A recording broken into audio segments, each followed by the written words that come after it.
Hello ladies and gentlemen, what is going on? It's your boy Izlogic33, welcoming you to this Anarchy Analysis series breakdown for the grand finals here in the LEC. We have G2 versus Fnatic in a do or die situation where one of these teams becomes the grand champions of the LEC, becoming the first 8-time or 7-time champion of the league, and the other goes home with nothing other than a trip to Worlds at the end of this year. Now, without further ado, there's only one thing left to do, is tune up the music, get into gear, and let's get into the game number 1 draft. With this fancy new music, let us get into the draft. We're going to only go over a champion once in this entire series, if it comes up more than once, obviously. So let's go over the bans from G2. Lucian, Thresh, and Senna. On the Fnatic side, they ban out the Caitlyn, the Hecarim, and the Set. All big bans here in this series, and they're going to be very highly prioritized by the two teams. Lucian, I'm actually surprised got banned, but in the previous series between these two teams, Nemesis kicked ass on this pick. After receiving so much criticism throughout the entire split long, Nemesis popped off against G2 on this Lucian, solo killing Caps multiple times with it, and realistically winning that 5th and final game on this pick for Fnatic. So we expect that pick to not go through at all. Thresh makes a lot of, well, doesn't make too much sense, but it makes sense that you don't want Hilly on a playmaking support. Though there is picks like Nautilus, like Bard, like Blitz, these big picks that he can play that do pretty much the same thing as a Thresh. Though Thresh does provide a bit of repositioning to the ADC, which is something that allows Reckless to play a bit more aggressive and be a bit more of a hard, full flash forward ADC. Last ban obviously is the Senna for G2. Makes sense to me because Senna, big powerful pick, does mean that you're realistically going to get a free Ashe, and it forces Fnatic to have to play either a Jhin or a pick that's down below the tiered list of actual ADCs. And with Caitlyn banned out by Fnatic, the top ADC is banned out by them. Caitlyn obviously is big CG boy that does a lot of work in terms of just getting harassment down onto the enemy team, and is very, very powerful around objectives with the Yordle trap that essentially just means that you're getting free headshot procs for days. It's very powerful as a whole, so I love this ban. From Fnatic, Hecarim, I'm actually surprised was banned out by them, because Jankos showed it in the Rogue series the day before this game, and it wasn't the best, honestly. I wouldn't say it was the key reason G2 won. I would say Wunder in that series was a key reason they won, playing big carries in the top lane, drawing a lot of aggro to essentially stop Rogue from playing across the map. So I don't think that Hecarim was a big pick for G2, and it's more of a self-made pick than a Jankos pick as a whole. And finally, the Set ban. They're targeting out the Jankos jungle pool, putting him onto something that he isn't as comfortable on. And Set was what he rocked in the previous series against Fnatic, and a bit of the Rogue one, I do believe. He rocked it with a lot of style. He carried with it essentially and allowed his team to essentially play a bit more freely. And Set is one of them champions that just goes in early, creates openings for laners to start roaming, i.e. Caps, and play the map and be very, very effective. That's why Jankos goes towards this pick as a whole, and it's why it's getting banned out here by Fnatic. Now we enter our first round of picks, and what do you know, the Ashe comes through for G2. Obviously, blue side gets priority on the ADC picks like normal, so going with the Ashe makes a lot of sense here for G2, because it doesn't give the option over to Fnatic as one of these big, oppressive ADCs that looks for picks across the map, like an Ashe tends to, because Ashe is really good at throwing out the arrow, having the rest of her team follow up, and lock up a target indefinitely, and just pick off the enemy team. And I love this pick as such for G2 to kick off their draft. The response though by Fnatic is to go with their own big pick off champion bot lane in the Jhin and the Nautilus. Jhin for Reckless is a classic. It's what he goes to when his champs get banned out. As a whole, it works very well. Nautilus works even better, I feel, in this current draft meta, considering how Hylissang loves to play aggressive supports, loves to roam the map. This pick suits him considerably because it has so much CC. It's a very bulky pick as well. Once he gets Gargoyle Stoneplate, he's going to be unkillable nearly in teamfights, unless he gets hard dove onto, and even then it's going to be a struggle to kill. Love it a lot of CC in that bot lane as well for Fnatic. Essentially, you land the dredge line into a depth charge, and with the Deadly Flourish come out from Jhin in between them abilities, you can CC chain someone up for a long time, and it's why the spot lane that Fnatic's gone for is quite fearful. That being said, the next two picks for G2 is actually very interesting. The Braum obviously makes a lot of sense with the Ashe. You land the Winter's Bite and get your passive stacks. You're stunning people up with them concussive blows. Then you have the Ashe Arrow in on top. You've got a full Glacial bot lane that's looking to stun you up and beat you to death. It's very powerful. I like this combination. It's very defensive as well, because you also have the Braum who can put up the Unbreakable Will, block the Curtain Call, block the Deadly Flourish, and do a lot of work through having this shielding. It's sort of a hard counter to Jhin in my opinion, and people were kind of being mean about Mickey's Braum in the previous series, but it makes a lot of sense into a Jhin, and I like it as a whole. And what's good with a Braum who wants to get forward as well and protect his team, other than a Shen? Shen, Stand United, can go into the top lane, has been flexed into support, though Mickey's Braum's in this game. It's also been flexed to the jungle by TSM as the kind of team that showed G2 this pick. And I know there's been a player in the Polish league for Argo Rogue who used the River Shen first, but I've got to give the credit over to Speaker because he was credited with the pick by G2. They were the ones who showed it to them, and this River Shen is essentially what we're going to be seeing here. The Jungle Shen is big, and it's a huge thing because of the fact that it allows you to essentially split push the map. You have technically 3 solo laners. You have your top laner, who can go off into side lanes and push. You'll have your mid laner, who can essentially hang around mid and push if you want to go into side lanes and do. And then you have this Shen, who can essentially, if you over commit into a lane, he can just join in with the Stand United, and there you go, you've got an extra man in that lane to essentially threaten. It's very powerful. I love this pick as a whole, and I like how TSM showed it to everyone on the faithful Saturday night, and as such, this pick makes a lot of sense. And what's more, the last pick of this phase is Fnatic's, and we see the GP. Safe, blind pickable top. And what more can be said than he has his own global to match the global of the Shen.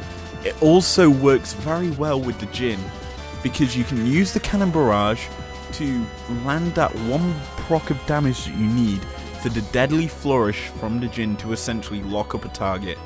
And then you have the Dredge Line and the Depth Charge combinations.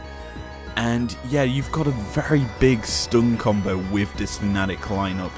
And it's very hard engage heavy team comp that works very well. Though they are mostly AD, they're going to need to draft in some AP into their team comp.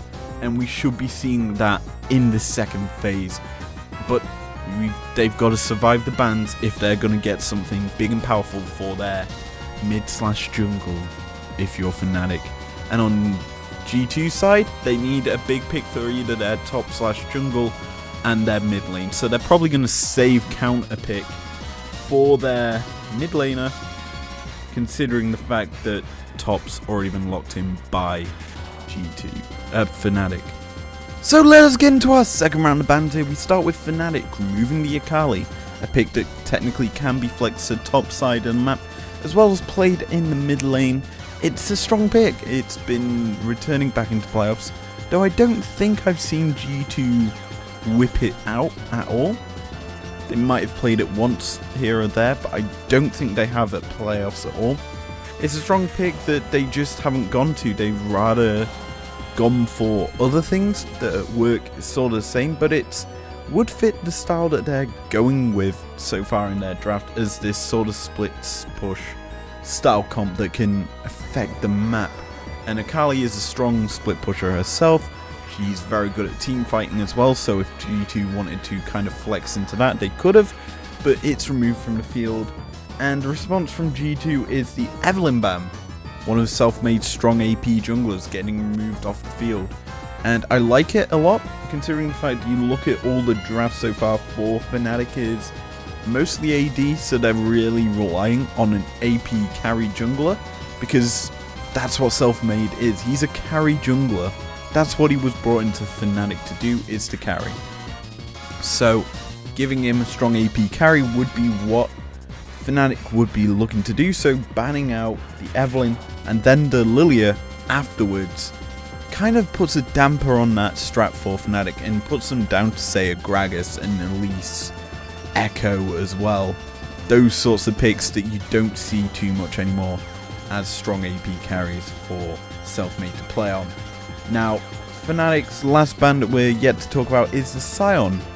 I'm okay with it, I guess. It would fit the split push style, but my only issue with it is it's not the best. I would have preferred, say, an Ornn if I was G2, because you could technically also go into side lanes as well as have a bit more team fighting presence than, say, a Sion. You'd also provide the scaling tools to your team with the ornaments that would come through past level 14. So I'm not too big of a fan of that Sion ban. They've got other options realistically they could have gone to. Plus technically the Shen could still go top, though with the idea in Fnatic's mind it's more than likely going into the jungle. So let us finish out our drafts right now. We start with Fnatic actually locking in their mid laner first instead of giving a strong counter pick mid. They go with the Orianna, safe blind pickable mid, I guess. It does have some combinability, I guess, with the Nautilus. You can stick it on him, he carries the ball in, then use Shockwave. But it isn't the best of mid laners that's still up, though it is the most consistent, even though you could technically go towards an Azir, a Corki, stronger scaling mid laners that are full AP, and having a Nemesis actually hard carried the game for once. But no, he goes for the Ori. Can't argue with it. It's a decent pick overall to blind pick, but you are giving Caps his LeBlanc. This was the biggest threat to Fnatic in that last series that they played against G2. Caps' LeBlanc teared them apart in 2 games, and the second game that he got it was the 5th game. They barely scraped past G2, and I'm actually amazed that it made it through the ban phase. They realistically could have actually banned it out instead of the Sion and had a strong mid laner matchup, because Orianna, while can deal with LeBlanc, LeBlanc's a lot more slippery than, say, a Zoe or a Syndra. She can jump around a bit more, she can roam a lot more easily, and threaten the map a bit more. And if you want to keep Caps in lane a bit more and stop him from threatening the map, you can't allow him to get this LeBlanc.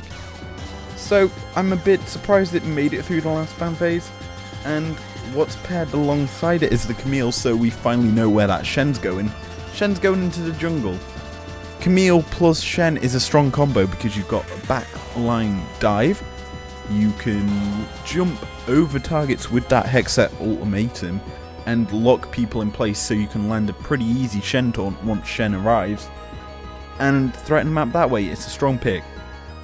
Hands down, it's probably one of the strongest picks that G2 could have gotten for the top lane matchup. Plus GP versus Camille, is Camille favoured? It's very, very strong. And what actually surprises me is Fnatic did not get a counter pick matchup for any of their solo lanes.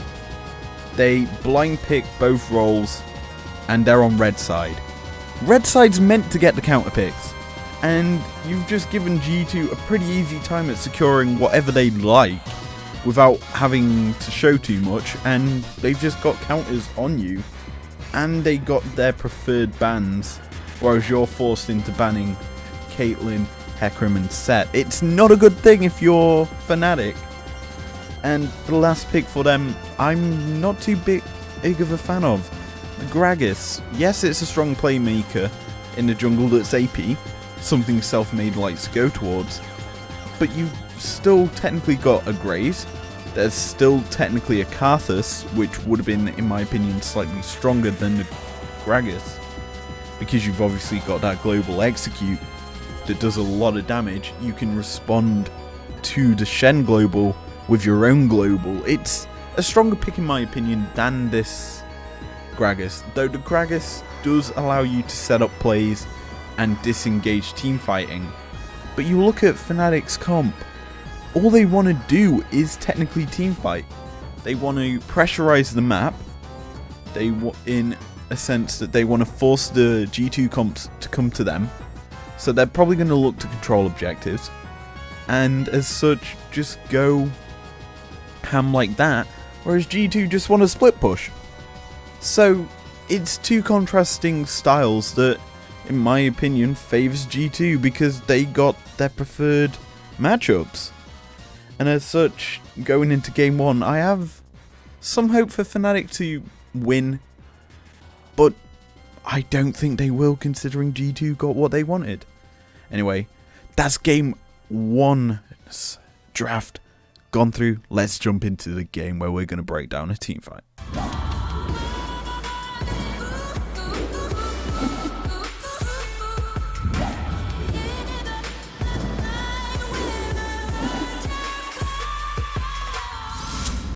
Welcome to game number 1. We start with G2 setting up some deep vision in Fnatic's jungle. Then we see Selfmade spawning out with their own control ward in the jungle. They clear it out and G2 have to back away slightly. Caps then will step forward right now. He's going in to clear this vision because they see that the Fnatic members have gone to clear their ward in the Raptor bush.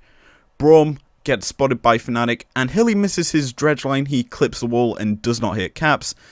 Then the rest of G2 are coming up here. It's 4 members in this top half of the map right now. And we see Braum tag with the Winter's Bite. And then the Enchanted Crystal Arrow lands. And the entire G2 team dive onto Hylissang.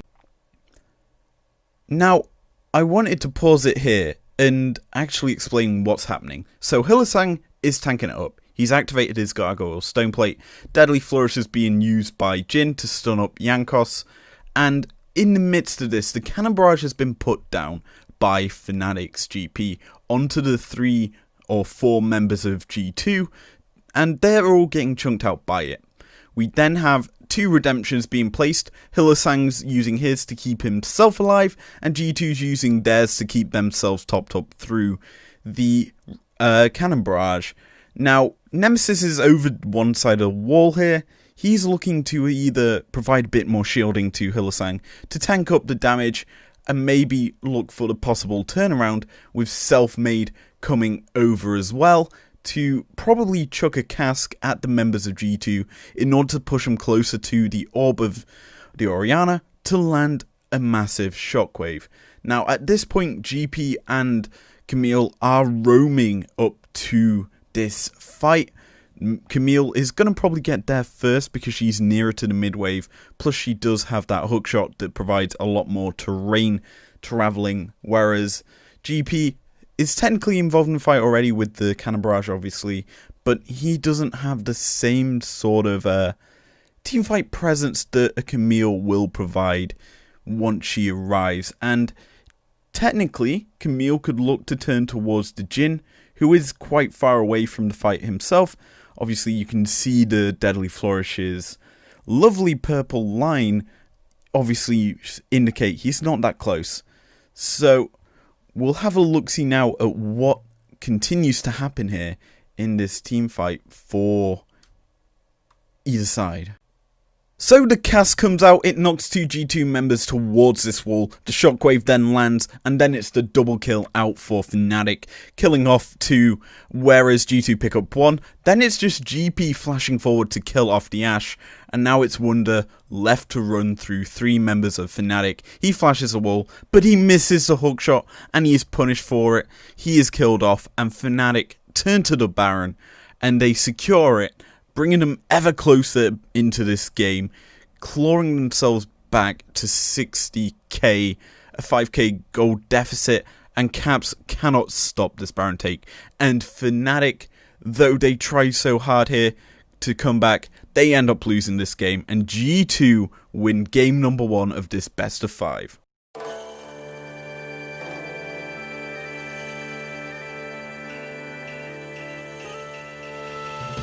The games keep rolling in as we move into game 2. This time Fnatic take the blue side of things here with G2 on red. And we see changes into the bans for once. We see LeBlanc, Shen and Kate from Fnatic.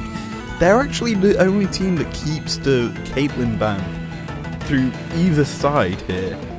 They actually are the only team that probably can't play it in this top 3 in playoffs here, and that's a surprise to me that they're the ones banning Kate on either side. They're the only team to do it here, and it's a shock as a whole.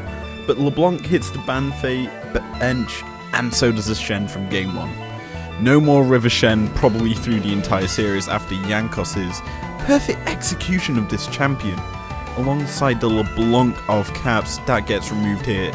Big bans as a whole. On G2 side of things, they ban the Lucian, they ban the Thresh, and the Orianna this time gets removed from the field, so no Nemesis comfort is going to be available to him. As we move into our first round of picks, we see the Hecarim come through here for Fnatic to get this phase going, which actually makes a lot of sense to me to give the carry early to Selfmade. It means that he gets a bit more agency in the plays, it gives him a bit more access to how he wants to play, and technically there's no Shen going to be available to G2, so he cannot exactly be stopped from his rampage forward. That in the previous series that he played against G2, he did a lot, he just went full forward action instead of trying to get away with this Hecarim, and it's how technically Fnatic won, was their constant aggression against G2. So this is a perfect pick for them. That being said, once again the Ashe goes into G2's hands. This time the Senna, the Kalista are available though to Fnatic, and they could possibly go for the counter pick there. That being said, Ashe is probably a lot stronger than a Kalista and wins that matchup, and then Senna's just the and I just want to scale up to late game option if Fnatic go for it. Now the second pick here is the Set. It's made itself through this pick ban, as Fnatic in the last game banned it out themselves. They also banned the Hecarim out themselves last game. But Set, early game priority jungler. G2 want to get this ball rolling early, and they've got two lanes that they want to attack, top and mid. Set thrives in this top half of this jungle, considering he can get around the map. G2 have drafted the Ashe, so they've got a fairly safe laner in the bot side.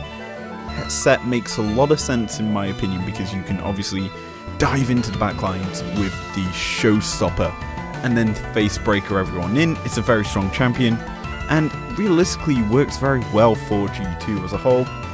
And the last pickups here for Fnatic in this first phase actually are the surprise ones. It's a Senna, which is expected into the Ashe. It's very strong in terms of the scaling up to late game. Obviously the sustain this champion provides with the Qs. You get so much out of them miss stacks, and you've also got a built-in snare to your kit, and then a shielding ultimate that's global. Very powerful champ, does a lot of work. Makes sense in this team comp so far, because you can use the Dawning Shadow with the Onslaught of Shadows to essentially give the Horsey a big shield as he runs headfirst into the enemy team. And the big thing is, this speedy horse is going to get even speedier with this last pick of this Phase 4 Fnatic, the Zilean. Game 1, we saw G2 taking out the TSM playbook of the Rivershan. Game 2, we're seeing Fnatic take a play out of the TSM playbook with the Zilean. Zilean's a big pick. In my opinion, you've got the bombs. He does not clear waves early very well, but he is a very strong late game champion, especially if it becomes a Cloud Rift. The amount of Cloud Drakes you actually get, the shorter the ultimate is in terms of cooldown, and the more chance of a revive coming through. It's a very powerful pick in my opinion. It wins team fights. It's the best team fighting champion in my opinion in the current League of Legends meta. I guess it's a meta champ now because it's being played across multiple regions and it's not just one team's special big pick. It's a good champion and I'm surprised it hasn't been played more. Obviously you've got the Hecarim as well. That is going to be a very quick course with that speed up this Zilean provides, also the rewinds to speed it up even more. Very big champion. I love this Zil pick. But the last pick, Lulu, gives G2 a bit of speed for themselves with the Whimsy as well. I like this pick a lot for G2 because it counters slightly the style that Fnatic want to go to. You polymorph the Hecarim as he's running through your team. He's going to be stuck there in a little tiny pixie looking thing, creature, whatever the skin the Lulu's got, it'll look like a little thing from it. But yeah, it's a big pick in my opinion, this Lulu, as it's a hard counter pick to how Fnatic want to run their comp into them. It counters the carry quite heavily, and it's a change up to the defensive Braum, because you've also now got this counter champion for the bot laner that works very well in my opinion. It also gives Ashe a bit more chance to chase down targets, so you speed up the Ashe with the Lulu. She's just going to be running with that ranger's focus into you and slowing you down, hitting the volleys and killing you off. It's a big pick, this Lulu, and it works quite well with this G2 comp so far. Second round of bans now, and we kick this off immediately with G2 removing that Nautilus that was ever so pesky in game number 1. No more big frontliner for Fnatic here, and that is very good considering the fact they've already got Lulu. So removing out the strong supports into Lulu is a good option because it means that she gets a bit more agency in lane. She can actually lane bully against these sort of defensive supports. And realistically, it's more favourable for Lulu who wants to keep herself alive, you know? As for the response from Fnatic, we see the Mordekaiser ban. That's a big one. In my opinion, I wouldn't have thought G2 would go towards it. I mean, technically, yes, you do have the AD jungler in the set, but more than likely, Caps is going to an AP pick like the Zoe, like the Syndra. Even the Azir is open for him, so he could essentially go to one of these picks and still be fine. And I don't realistically think that Camille Mordekaiser ban is that good. The Leona ban from G2 makes sense, obviously banning out strong, engage-heavy supports that Hylissang has played in this playoffs, force him onto something a bit more uncomfortable, and technically he could even be playing the Zilean. As far as I'm aware, he has actually played it in playoffs. I think he played it last year, and it was TP Zilean, and he used it to just split push the map. It was one of his big picks that he used in Nat's eras. I forget against who. It might have been against OG, but it was a big pick for him. He used it quite effectively. So technically the Zilean could go down to him. Now, the last ban in this phase is Fnatic's, and it was the Camille. Makes sense. Strong pick in game 1 for Wunder. Used it perfectly with how G2 wanted to just harass the backline of Fnatic. The Jhin, if he planted himself down, was just dove on constantly by this Camille. And the Camille worked wonders for G2, if you pardon the pun. Nonetheless, let's move over to our last round of picks, and there's a lot to discuss here because they're actually quite interesting for once. We kick things off with that Ornn pickup for G2, and it makes a change for Wunder not to be on a carry in the top lane in this series. Ornn makes a bit of sense. Obviously it provides a bit more of a front line to this lineup, considering you have got a very squishy support in the Lulu. You realistically need this hard engage as well to combine with the Ashe ult, and it's realistically their only sort of hard engage that doesn't require setup. I like this pick, it makes sense, provides a bit more scaling to this team that works exceptionally well, especially going against this Senna. And you can technically use this ultimate for the Ornn to kind of counteract the Hecarim as well, and I like it a lot. And I hope that G2 actually play around this pick considerably, especially when you see the Pyke coming in for Fnatic as well as the Corki. Pyke's a Hylissang special, it's one of his big picks in 2018-19, and he used it very effectively. Very big pick. It works well into the Lulu in my opinion, because you can hook her back, you can sort of chain her up and do a lot of work to her. But you look at this Fnatic squad, they're quite heavily AD. That is one major note here. Yes, Corki's mixed damage, but the Zilean, who is actually going into the top lane, which we aren't going to discuss, it's going into an Ornn, which is very favourable to the Zilean. That being said, early Ornn gets slightly ahead, but it's a favourable matchup for the Zilean, because range versus melee favours the range, and mid lane Corki against this Sylas is a bit of a wildcard matchup in my opinion. Both have excellent late game scaling, and I love this Zilean pick considerably. If you look at the Fnatic squad, Zilean ult, revive. Oh, I steal that. Oh, I can revive a teammate. Oh, we have two of the bulkiest champions in the game. Oh, I'll revive them to pretty much full health. Hey, we've got a stronger frontline than you. Oh, what's that? I can get buffed up by a Lulu as well? Oh, this Sylas pick makes so much sense for G2. I absolutely love it. And it's going to get punished early, quite heavily early, because it is very short range. And you look at the entire G2 team, their bot lane's the only side that's got range, whereas you look at the Fnatic side, they've got a lot of range in their comp.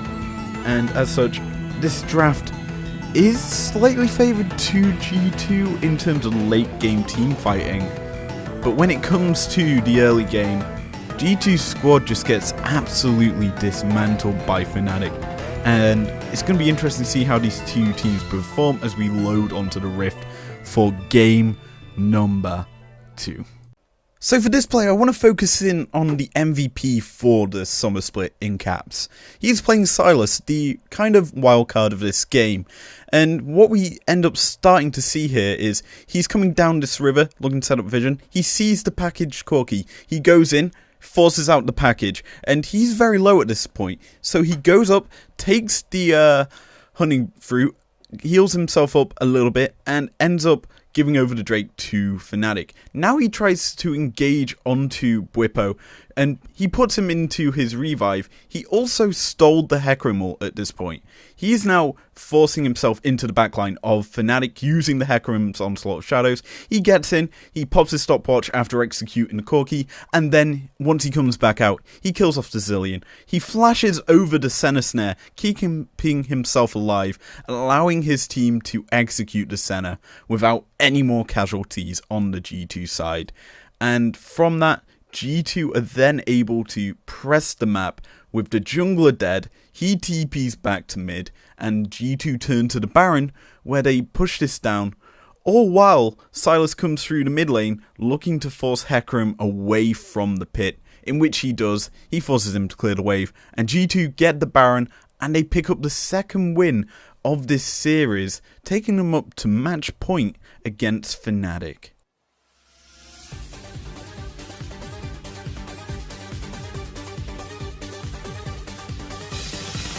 It's game 3 time! Fnatic are on blue, G2 are on red, and what do you know, the bans stay relatively the same from game number 2 here and moving into game 3. The only difference is Fnatic are the ones to ban out the Hecarim. They're not allowing Jankos this pick, and it's actually surprising me that they're dropping the Caitlyn ban that they banned throughout the series. Maybe they're gonna first pick it here and kind of showcase something completely different to what they have done in this entire series, because Hecarim's a pick that they've tended to go towards as their carry jungler, and realistically it's a surprise that they've changed up their draft like this by finally dropping that Caitlyn ban that they've done throughout the entire playoffs. So maybe they're going to change it up, and what do you know? Caitlyn gets her first appearance here in playoffs for Fnatic, and I'm actually surprised they go through with it. Obviously a siege heavy champion that likes a lot of aggression. You go with a support that's very aggressive. I like this pick a lot. It allows a lot of damage to come out from this bot side map for Reckless, and realistically it's a pick that makes this Fnatic squad look incredibly strong, though that does mean the Ashe once again goes over to G2 alongside that set. Two strong picks that they used to perfection in the previous game, and Fnatic going with the extra big picks here. On for the top side, they're securing a blind pick option for Whippo here, which is actually a surprise to me.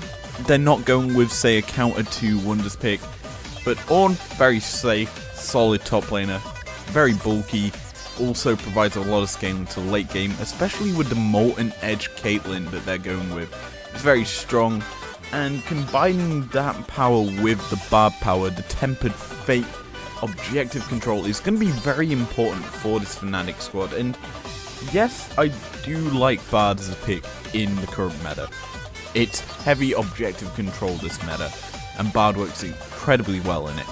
But I would prefer, say, the Nautilus coming through here for Hylissang instead of this Bard, because Nautilus has worked so well for Fnatic, in my opinion, in the previous G2 series, and for parts of this first two games of this series. And as a whole, I would have liked to have seen that come through for them. Instead, the pick goes over to G2. And that is a difference in the making, because Mickey has played Lulu in the previous game, and also he played Braum. This is his technically very first aggressive pick for the bot side map here in this series, and with an Ashe who's looking for picks, this actual Naut works quite heavily well, I would say. It's a very favourable pick in my opinion, and as such I like it a lot. It makes this G2 squad look incredibly strong in terms of engage and picking off targets. It's going to be quite hard for Fnatic to respond. That being said, ban-wise, I'd expect probably a TF ban coming out from Fnatic, or LeBlanc, which they've actually already banned. The Zoe, the Syndra, them sort of picks banned out by Fnatic here, because if you ban out the TF, you remove the roaming laner of 4 caps, and you look at this squad G2's got, they're looking for picks with the Ashe, with the Naut, with the set as well. They're looking to pick you off and kill you off. And what's a better pick than a champion that reveals all the champions on the map, can teleport, and can stun you up instantaneously? Yeah, I would ban out the TF if I was Fnatic here. But we'll have to just wait and see as we go into our second ban phase, where we've got a few big picks to talk about. Now, the first ban of this phase we see come through is from G2. They ban out the carries in the jungle that we've seen Selfmade on. They ban out the Evelynn here, which I like a lot. Obviously, very, very big pick in the Rogue series for Fnatic. It essentially swept through Rogue, and as such, I'd like to see how this sort of team reacts without a big AP carry in the jungle. And the next ban that comes through is from Fnatic. They removed the Zoe. Makes sense in my opinion. Caps' Zoe is very, very powerful, high amount of poke, and with the poke that's already secure for G2, it will make sense for the Zoe to come through. But realistically, I still would like a TF ban from Fnatic. And the last ban from G2 in this phase is the Rengar. Whippo's Rengar, which he did use against G2 in their previous series.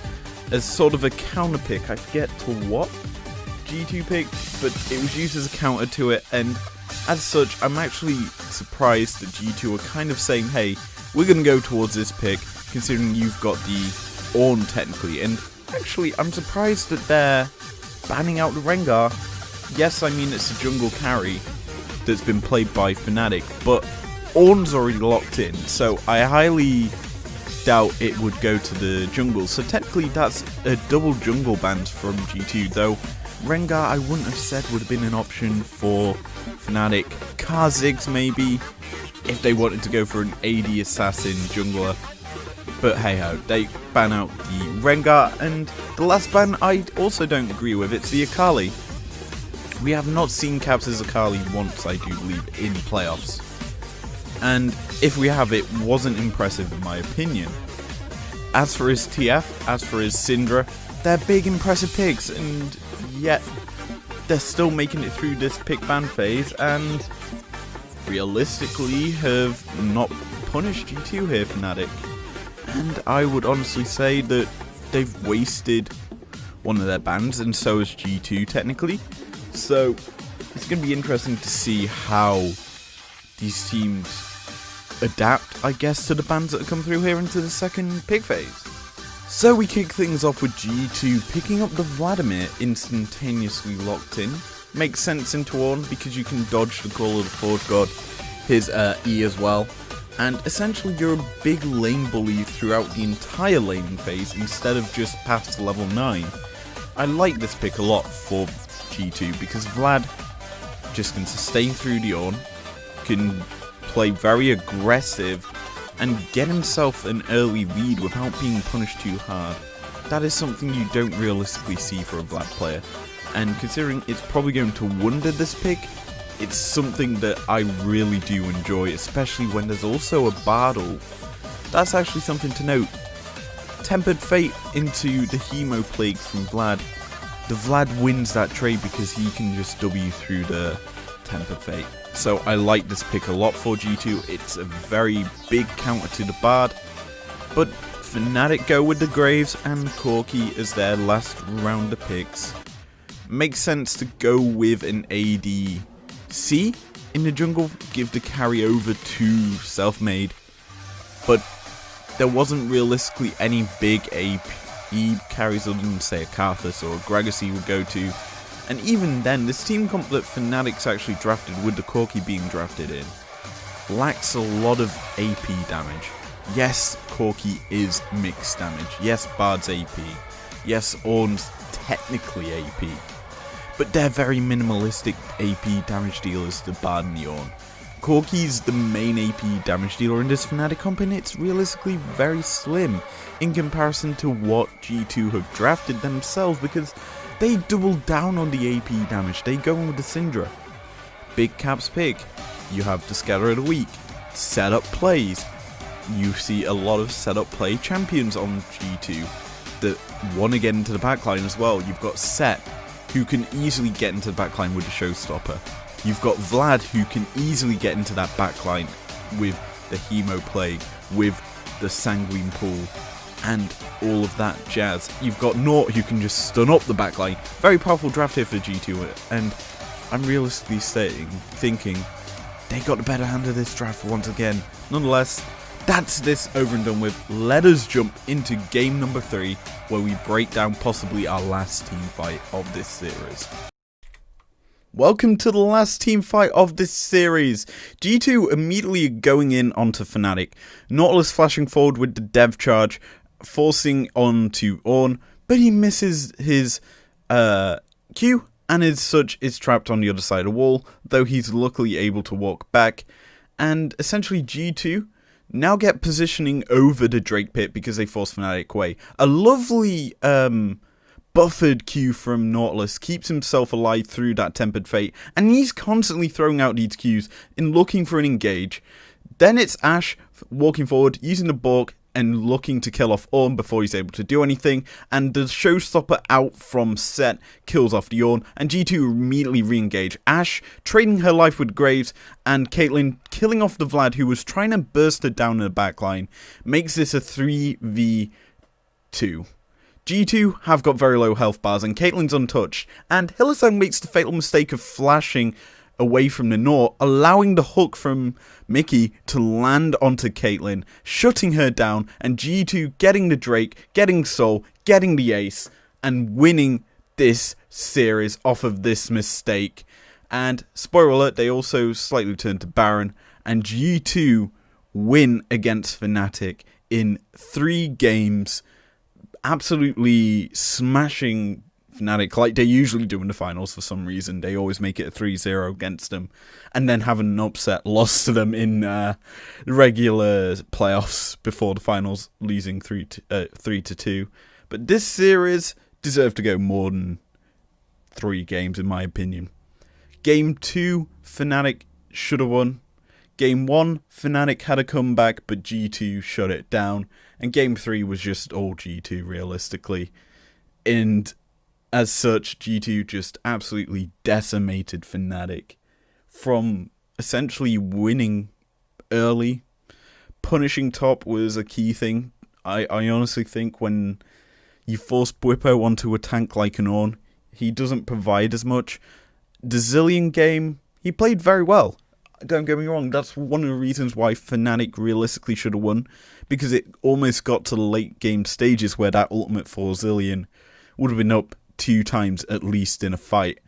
And when that's happening, it's very easy to win team fights because you just put the revive on the right target and you kill off the targets with your double bomb execute. It's a very powerful comp that Fnatic had.